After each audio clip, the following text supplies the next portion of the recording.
Bom pessoal, olá a todos. Esse vídeo aqui vai ser informal, tá pessoal? Eu estava vendo um filme ontem sobre os movimentos civil americanos.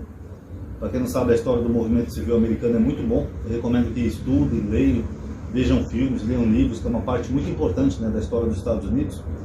E esse filme me trouxe algumas reflexões, né? Não só sobre o tema do filme, mas sobre outras questões envolvendo a mesma polêmica, vamos chamar assim, né? O nome do filme chama-se Uma História Americana. Eu não sei se vocês já viram, então eu vou tentar evitar de dar spoiler no filme. Mas o filme gira num contexto, nos Estados Unidos, em que a comunidade negra era altamente segregada por leis. Essas leis eram chamadas leis de Jim Crow, né, que ela segregava brancos e negros nos Estados Unidos. A primeira cena do filme, né, que é até interessante e estúpida, ela mostra a Whoopi Goldberg, né, que é a atriz. Ela está em pé no fundo do ônibus, indo para o trabalho. E tem outras pessoas em pé também, que está lotada no fundo do ônibus. Enquanto mais da metade do ônibus está vazio. Os bancos tudo vazio, não tinha ninguém sentado. E ela e alguns outros membros lá em pé, porque não tinha lugar para sentar lá atrás. Porque naquela época os ônibus tinham lugares separados, né? Os negros só podiam sentar naqueles lugares do fundo. Eles tinham que pagar lá na frente, descer, dar a volta, entrar por trás. E mesmo se o ônibus estivesse todo vazio, eles não podiam sentar. Era proibido.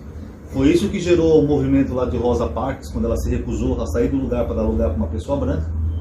Ela foi presa, e isso ajuda a ser o estopim de todo o movimento de Martin Luther King, né, o movimento por direitos civis na América. Claro que ela não foi o primeiro estopim, né? O primeiro estopim foi um garoto no Mississippi, que foi morto de uma forma bem cruel, porque ele foi acusado de mexer com uma mulher branca, e ele foi morto com requintes de tortura, né? Foram tirando as unhas dele, cortando os dedos com alicate, foram praticamente matando ele aos poucos, até botarem fogo no corpo dele.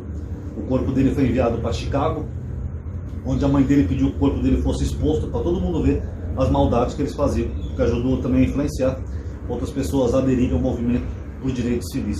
Inclusive, uma curiosidade, né, quando a gente fala de direito civil, as pessoas não entendem muito bem o que é um direito civil. Tem uma cena interessante nesse filme que eles estão discutindo sobre isso, né, o boicote que os afrodescendentes estão fazendo aos ônibus. Aí a primeira coisa que eles começam a falar é o mesmo que a gente fala hoje em dia aqui em 2022, né? É o mesmo blá blá blá de sempre. São comunistas! Esses movimentos são comunistas! Era isso que eles diziam. Qualquer pessoa que tenta lutar por direito de minorias é chamado de comunista. Então era assim que eles se referiam ao Martin Luther King e aos membros do movimento. E o que Martin Luther King lutava era um direito civil. Porque se você é um cidadão civil, você paga imposto como todo mundo. Você vai no mercado, você paga lá as suas compras, que também vai tributado, né, para a União, para o Estado, etc. Por que você não tem que ter o mesmo direito civil que os outros? Só porque a sua cor de pele é diferente? Então isso é um direito civil. Quando eu falo aqui, por exemplo, no meu canal, que algumas pessoas como eu, nós militamos pelo direito, por exemplo, do casamento gay, do homossexual ter o direito de casar, as igrejas se opõem, né? Não, porque isso é contra a lei de Deus, amadinho, que não sei o quê, porque está na Bíblia. Mas nós estamos falando de direito civil. Ninguém está falando nada de igreja, nem igreja católica, nem igrejas evangélicas. Nós estamos falando de um direito civil. Se nós vivemos numa sociedade que é regida por uma Constituição e nós temos direitos civis, esses direitos deveriam ser iguais para todos os cidadãos, independente de cor, credo, opção sexual, etc. Inclusive um dos braços direitos, né, do Martin Luther King, que mais ajudou o movimento, foi o Bayard Rustin. Vocês podem pesquisar esse nome no YouTube, que foi ele que organizou aquela marcha dos movimentos em Washington, onde o Martin Luther King falou aquela famosa frase, eu tenho um sonho. Foi ele que organizou essa marcha, né? Foi até mais gente do que ele esperava. E ele sofreu preconceito não só dos brancos da época, mas também dos próprios negros do movimento, porque ele era assumidamente homossexual. Para vocês verem como é curioso isso, né? É como dizia o Albert Einstein, né? É mais fácil você dividir um átomo do que você acabar com um preconceito. Mesmo ele tendo sido uma pessoa extremamente importante no movimento da luta dos direitos civis americanos, ele é praticamente esquecido pela história. Ninguém lembra do nome dele, só lembra do Martin Luther King. O nome dele não. Agora, o ponto que eu queria falar desse filme que me chamou a atenção, pessoal, não só desse, mas dentre outros, é o papel da igreja. Apesar do Martin Luther King ser um pastor batista, e eles usavam a igreja até como forma de reunir a comunidade afro, para organizar greves, protestos, essas coisas, mas a igreja ela tem um papel dúbio, né, nessa guerra dos direitos civis americanos. Porque essas igrejas que participaram congregando essas pessoas para lutar pelos seus direitos, elas só tinham pastores negros. Então não eram exatamente as igrejas como as igrejas tradicionais que já tinha na América. Eram igrejas que os próprios negros formavam porque eles não eram permitidos entrar em igrejas de branco. Então, quando eu vejo uma pessoa falando assim, por exemplo, não, amadinho, mas as igrejas ajudaram bastante na luta pelos direitos civis americanos. Igrejas organizadas pelos próprios descendentes, afrodescendentes. Não tinha nenhum branco ali, ou um pastor branco, apoiando ou organizando algum movimento em prol do direito dos brancos. Na verdade, era exatamente o contrário. A igreja, na época, a igreja que se opunha veementemente a qualquer direito dos negros. Inclusive com esse velho blá blá blá de comunismo. É comunismo! Vão para Cuba! Aprendam isso. Em qualquer época da humanidade, qualquer pessoa que tente lutar por direitos de minorias sempre vai ser taxado de comunismo. Isso pós-Karl Marx, tá?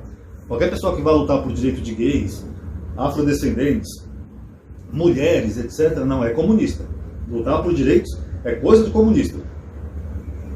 É a velha tática do medo do comunismo que nem existe, né? Comunismo é ausência de Estado e fim de propriedade privada dos meios de produção. Nunca teve, nunca vai ter comunismo, mas na cabeça deles tudo é comunismo. O comunismo é usado justamente para isso. Esse medo do comunismo é usado para oprimir pessoas que lutam por essas minorias. E muitas dessas igrejas da época, na verdade, elas eram extremamente racistas e segregacionistas. A própria Ku Klux Klan, para quem não sabe, ela começa com pastores. A maioria pastores batistas. Vocês podem pesquisar aí no Google a história da Ku Klux Klan. Eram pastores que se organizavam pela liberdade americana. É tudo em nome da liberdade, né? Vocês já notaram, né? Tudo que é besteira é em nome da liberdade. É em nome da liberdade, em nome da herança branca que eles tinham, europeia e não sei o quê. E saíam perseguindo negros, colocavam negros em cruzes, botavam fogo, enforcavam em árvores. E a maioria eram pastores evangélicos.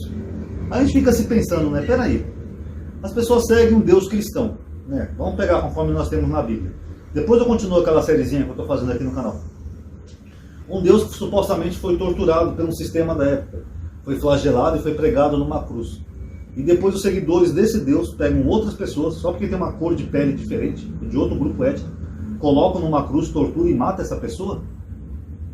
E aí, como é que fica essa confusãozinha desse Deus? Eram todos pastores. Inclusive tem os ateus, tem um meme que eles fizeram, né, que eles colocam assim uma foto da Ku Klux Klan, que tem uma cruz bem grande em chamas. Eles escreveram assim: aqui não tem nenhum ateu, porque eram tudo crentes nesse mesmo Deus. Na verdade, o próprio protestantismo na América, né, ele começa de uma forma bem bizarra, né? Porque nos Estados Unidos começa esse movimento, na verdade começa na Inglaterra, que tem uma perseguição religiosa na Inglaterra, uma puta intolerância religiosa. Aí alguns grupos resolvem fugir para a América, fugindo da perseguição religiosa. Esses são chamados pioneiros. Quando chegam na América, eles se organizam, fazem amizade lá com os indígenas e tal, começam a estabelecer vilas. Uma das primeiras coisas que eles fazem é uma inquisição. É chamada as Bruxas de Salem. Vocês podem pesquisar na história. Tem até uma história que o History dramatizou, quando eles explicam em detalhes como que começou essa questão das Bruxas de Salem. É uma guerra lá entre duas famílias que não se davam bem. E no final, adivinha quem acaba envolvido na guerra? Um pastor evangélico. O pastor era muito influente naquela comunidade. Aí, como ele é aliado de um clã, ele pega uma mulher lá que é afrodescendente, ele faz ela mentir, dizendo que outras mulheres eram bruxas, que eram inimigas políticas dele, e no final acaba virando uma caça às bruxas, ali em Salem. Sempre tem um pastor por trás. Já notaram? Sempre tem um pastor ou alguém associado à igreja ali por trás. Aí fica essa pergunta, né, de $1 milhão. Se Jesus existe e ele é amor, como diz o Novo Testamento, por que ele permite que essas pessoas más façam tantas maldades em nome dele? No que ele transformou em melhor essas pessoas? A Bíblia não fala assim que Jesus, quem aceita Jesus se torna uma nova criatura? Essa pessoa nasce de novo, que nem Jesus falou lá para Nicodemos, você vai nascer de novo como uma nova criatura. Por que essas pessoas não se tornaram novas criaturas?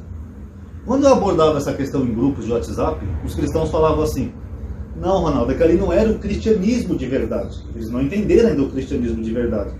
Então eles eram ignorantes e cegos, por isso que eles faziam essa maldade, quer seja na época da escravidão, quer seja com os indígenas, com os americanos exterminaram os índios lá nos Estados Unidos, né? Quer seja em outras épocas, não era o cristianismo de verdade. Aí eu pergunto, então quando que vai chegar esse cristianismo de verdade? Já teve algum cristão na Terra? Porque qualquer época da humanidade que a gente mostra a maldade dos cristãos, eles dizem que ali não era um cristão de verdade. Então quando que vai ter realmente um cristão de verdade na Terra? Porque historicamente nós temos todos esses relatos de maldade. E olha que eu estou pegando só um tema específico, por causa de um filme que eu assisti ontem que eu gostei muito, mas tem outros relatos. Pesquisa a história dos aborígenes na Austrália que vocês vão ver. Como os australianos faziam maldade com os aborígenes, chegando a dizimar famílias inteiras. Dá uma pesquisada para vocês verem como é que era lá na Austrália. E dentro de outros lugares, né? O próprio Brasil foi um país escravocrata, extremamente cruel. diz que o Charles Darwin ele chegou a vir no Brasil, né, aquele naturalista inglês, o Darwin, né, o originador da teoria da evolução das espécies, e ele escreveu no diário dele, que está até hoje aqui no Brasil, que ele estava no Nordeste, acho que em Recife, que ele ficou traumatizado, que ele passou por uma casa e ele escutou gritos horripilantes de uma pessoa gemendo e gritando de dor. Aí ele perguntou para o intérprete dele, né, o que estava acontecendo. Ele falou, não, é normal, é só uma senhora castigando o seu escravo. Como se fosse a coisa mais normal do mundo. Aí Darwin ficou tão chocado com aquilo, tão traumatizado, que ele falou que nunca mais ia querer pisar no Brasil. Segundo o diário dele, na época que ele estava escrevendo, ele disse assim, até hoje eu tenho pesadelos com essa cena. Vocês veem como era bárbara a escravidão no Brasil. Então, tudo isso parte de pessoas que se dizem cristãs. Aí eu pergunto, inquisições, pogroms, holocaustos, sabe, tanta coisa que houve na história cristã. Se eu for resumir aqui 6.000 anos de cristianismo, vai dar um vídeo de mais de 3 horas aqui. Desde quando o cristianismo começa em Roma, causando distúrbios, né, entre os romanos, o que leva até o Estado a ter que intervir, a perseguição aos pagãos, como celtas, wicas, druidas, todas aquelas religiões pagãs da Europa, eles foram exterminando e caçando. Depois a caça às bruxas, a caça aos judeus, depois a escravidão, depois a exterminação de indígenas, sabe? Tudo isso engloba o cristianismo uns 6.000 anos, tá? Aí eu pergunto, então, cadê os verdadeiros cristãos nesses 6.000 anos? Os que foram tocados pelo Senhor Jesus e se tornaram verdadeiros cristãos? Não, eu sou um verdadeiro cristão, eu dou outra face, eu amo meus inimigos e eu prego simplesmente o amor. Porque Jesus falou, amar ao próximo como a si mesmo é o principal dos mandamentos. Cadê? Porque nunca chega esse cristianismo de verdade. Aí, pessoal, é engraçado, né? Porque sempre vocês vão ouvir esse argumento. Não era o cristianismo de verdade. Então, cada vez mais eu fico convencido de que Nietzsche tinha razão quando ele dizia assim, o único cristão que já existiu morreu na cruz. Tá bom, pessoal? Então, umas reflexõezinhas aí, tá? Sobre essas histórias que eu vi nesse filme de ontem. E eu vou deixar até mais uma frase de reflexão, que é do livro de Eclesiastes, que fala assim, sobre o sol não há nada novo. Como realmente é verdade, né? É curioso como você pega um filme de praticamente um século atrás e você começa a ver os mesmos padrões que você vê na sua época. É comunismo, isso é antinatural, isso é antibíblico, isso é pecado, isso vai para o inferno, Deus abomina isso, amadinho. Não mudou nada. Tem até uma cena de um filme de Will Smith que eu estava vendo também, já faz um tempo, o nome do filme é Emancipation, que eles mostram exatamente um pastor pegando a Bíblia e lendo assim para os escravos. Ó. Escravos, obedecei aos vossos senhores, quer sejam bons ou sejam maus. Está na Bíblia isso. Quer dizer, é para isso que serve a Bíblia historicamente, né, os pastores. É para oprimir, é para poder fazer maldade, é para justificar suas maldades. E onde estão os verdadeiros cristãos imitadores de Cristo? Aqueles que realmente seriam mártires, que dariam a vida pelo bem do próximo. Olha, eu não permito que você faça mal para esse escravo porque eu sou cristão. Eu não permito. Onde é que está isso aí na história da humanidade? Será que Nietzsche tinha razão? Talvez sim. O único cristão morreu na cruz. Tá bom? Só uma reflexãozinha aí, pessoal, que hoje eu não vou fazer vídeo, tá? Quem puder dar um like, comente aí o que vocês acham, tá? Em breve eu vou marcar uma live aí pra gente poder falar sobre esse e outros assuntos ao vivo. Assim a gente pode interagir mais, tá bom? Paz a todos.